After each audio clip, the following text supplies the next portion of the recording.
Denis Villeneuve is part of a rare breed of filmmakers. He's an auteur, a director who pens his movies through more than just positioning cameramen and guiding actor performances. That is the definition of a director. They direct the cast and crew towards a goal. Often these goals can be set by other people, whether it's the screenwriters, the studio execs, even the target audience's expectations. Doing as such does not make one a bad director. In fact, they can be incredibly proficient at making sure that the story depiction which they're entrusted to execute is indeed executed efficiently, that the themes, story arcs, acts, character development, and visual appeal are all done well. But unless a director has the vision, competence, and persistent force of will to stamp the piece with their own fingerprint, then they will forever remain a director. There are thousands, if not hundreds of thousands of directors, especially during the age of ultra-long-form TV show storytelling, who just do their job. An auteur is a cut above. And I can't help but label Sicario, Blade Runner 2049, and Dune in my top 10 films of the 21st century so far, and no other director would claim that amount of entries on the list. But none of that is relevant. I say it to prove how much I respect Villeneuve and his vision for adapting Frank Herbert's eponymous novel, because what comes next is the thing he got most wrong in it. As avid viewers and readers of mine can tell, the question of what is a human spends an utterly ridiculous amount of my daily waking hours rattling around inside my head. Call it my special interest. But as with the perfectly balanced portrayal of feudalist and monarchical systems and incentives, which I discussed in my last video, there is another special interest of mine that once I read Herbert crafting it on the paper, as my eyes progressed from left to right, I was amazed at how it seemed he'd reached forward in time and into my head to extract it onto the page. House Harkonnen. Denis Villeneuve certainly made a compelling, terrifying, and cleverly balanced group of villains out of them, and in many ways Stellan Skarsgård, Austin Butler, and Dave Bautista stole the show.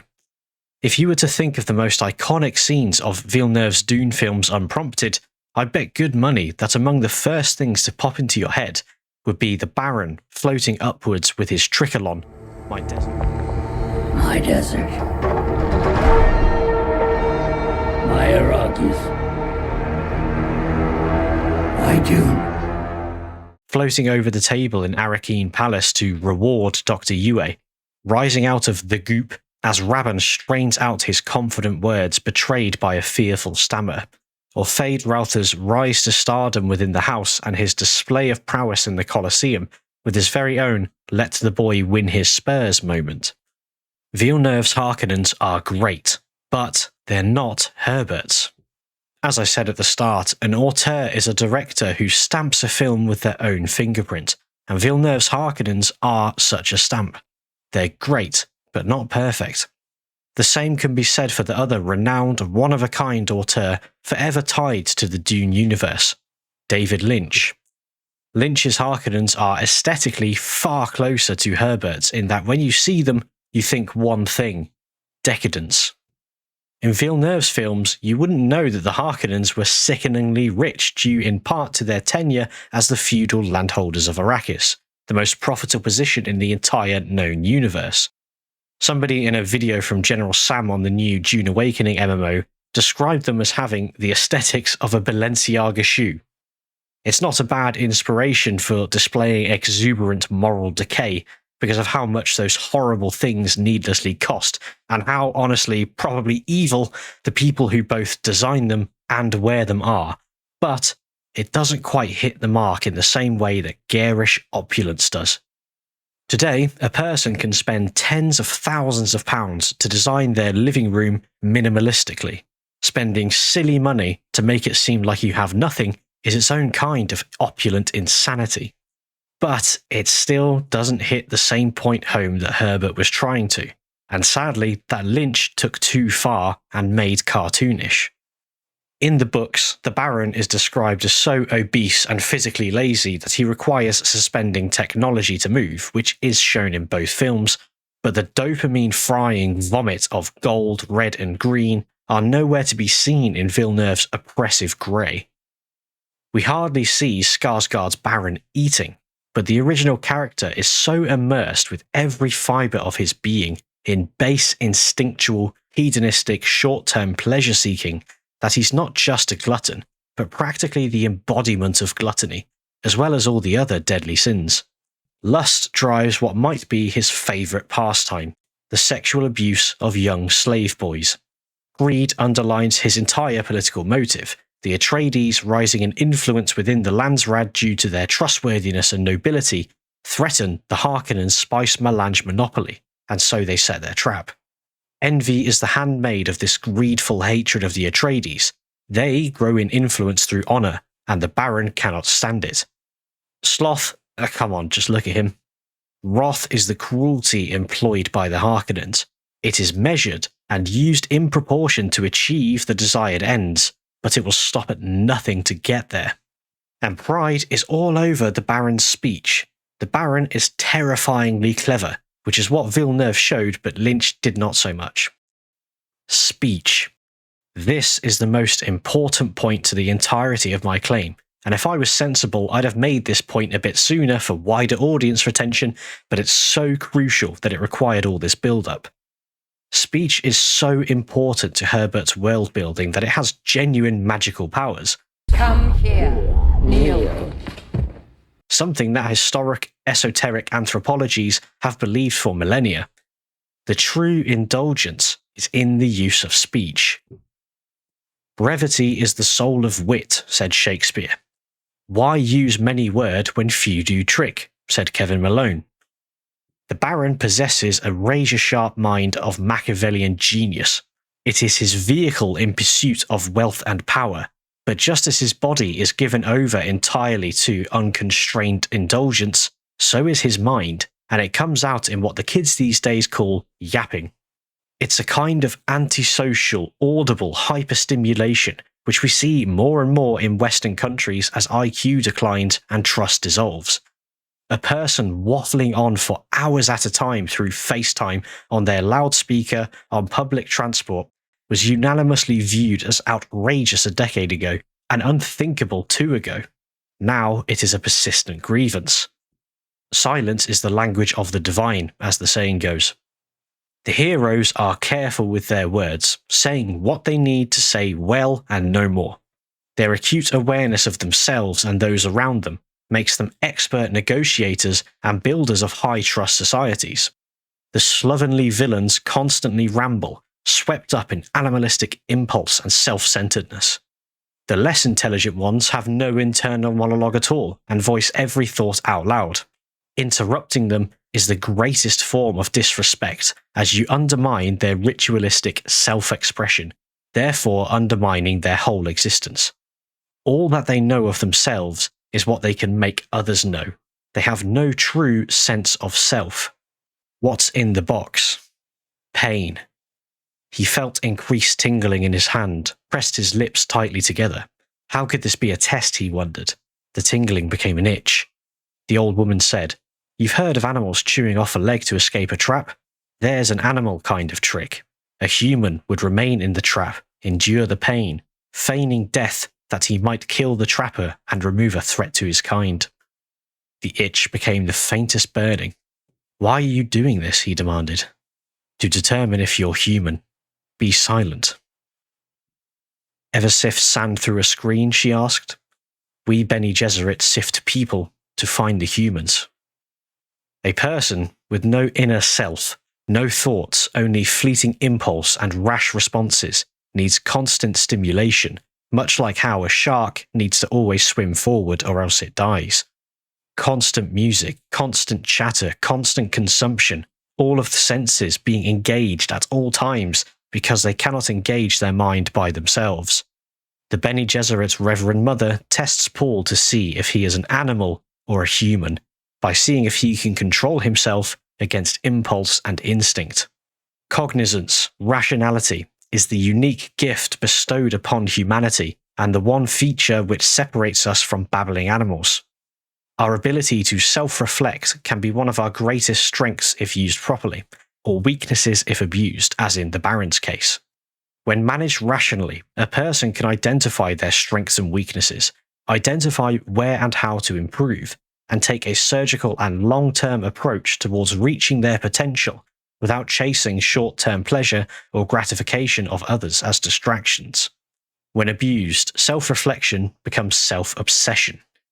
Once a person's obsession with themselves becomes part of their self-identity, they do not recognize any parts of themselves which hinder their potential, and only place blame on others. "You didn't have me send that warning to Rabban as an idle whim," the Baron said. Howard's leathery old face remained impassive, betraying none of the loathing he felt. "I suspect many things, my lord," he said. "Yes, well, I wish to know how Arrakis figures in your suspicions about Seleucus Secundus. It is not enough that you say to me the Emperor is in a ferment about some association between Arrakis and his mysterious prison planet. Now, I rushed the warning out to Rabban only because the courier had to leave on that highliner. You said there could be no delay.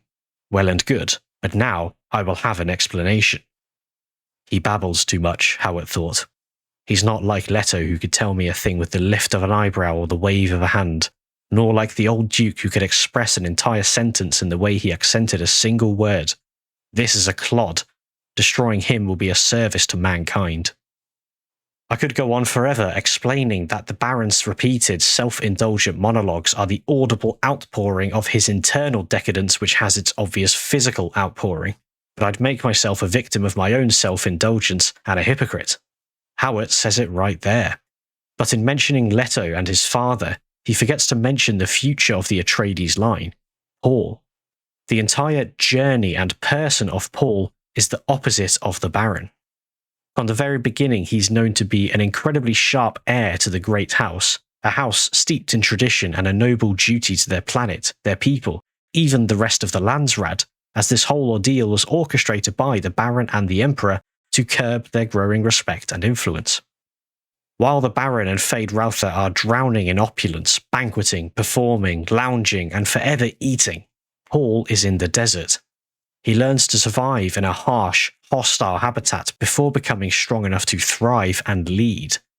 He spends years caring for his mother, strong on her own as she is, and elevating her position within the Fremen. Feyd Rautha is the Baron's nephew. We have no idea who his mother and father are, and it doesn't require much difficulty to imagine they might have died among the dynastic conflict within the house. Even with how much grotesque love they display to each other in public, the book shows us a foiled plot where Feyd had a slave boy sent to the Baron's chambers with a poisoned needle placed under the skin of his inner thigh, which would kill the Baron as he squeezed it. And this is implied to not be the first of such attempts. Feyd lusts for power, and the Baron doesn't even stand in his way, as he says as much that Feyd is his heir and he will step aside when he is no longer able to lead. Feyd only tries to kill his uncle out of impatience, all while Paul bides his time. The story of Dune tells you that low time preference always wins in the end. And my main hot take for this video is that Frank Herbert tried to write Paul as an anti-hero, but found that because he was telling a story with objective morals, or at least an objectively evil villain, you are then forced to write an objectively good hero as the protagonist in order to have a conclusion. And so that's what he did, and after realizing this, he had to then figure out in later books how to fit the anti-hero agenda back in. So back to Villeneuve. We've explored how he visually deviated from Herbert's Harkonnens, but haven't tackled his version's speech head-on, and it leads to a contradiction.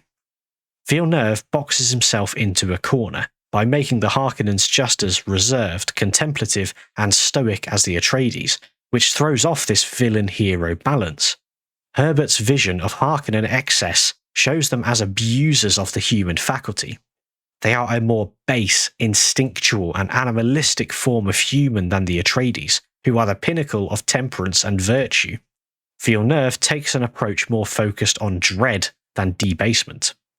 I've never seen a North American cougar in the flesh, and yes, I mean the feline, but the videos you can find of them stalking hikers out onto trails are utterly terrifying.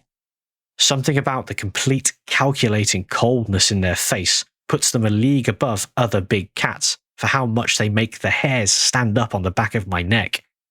The lion shows majesty, the tiger shows wisdom, the jaguar shows elegance, but the cougar is a predator and nothing else. It will calculate its energy expenditure only insofar as whatever is needed to kill. That's what I see in the face of Skarsgård's Baron. His evil does not come in being a subverted, degraded, and excessive human, but belonging to a different species. Now, I love this sort of trans-species predatory horror, and two fantastic examples from recent TV are Villanelle, not Villeneuve, in the first season of Killing Eve, and Joe Goldberg in the final season of You. I've also not read Blood Meridian, so I'd be keen to hear from those who have if Judge Holden fits this category as well. Honed instinctual psychopathic hunters translate fantastically well onto screens, as the voyeuristic nature of the medium can visually immerse you into the eyes of the victim, making your eyes dart to movement in the corner, engaging our defensive instinct to spot camouflage silhouettes and the faint glimmers of dark, empty pupils watching us in the night. And yes, I called Villeneuve's Harkonnens wrong in the beginning. That's too harsh. They're amazing in their own way, but the chosen way which works so well visually lacks a lot of the depth and complexity of their evil in the books. Aristotle said, man is a rational animal, and you can make a great villain by removing the rational and leaving only the animal.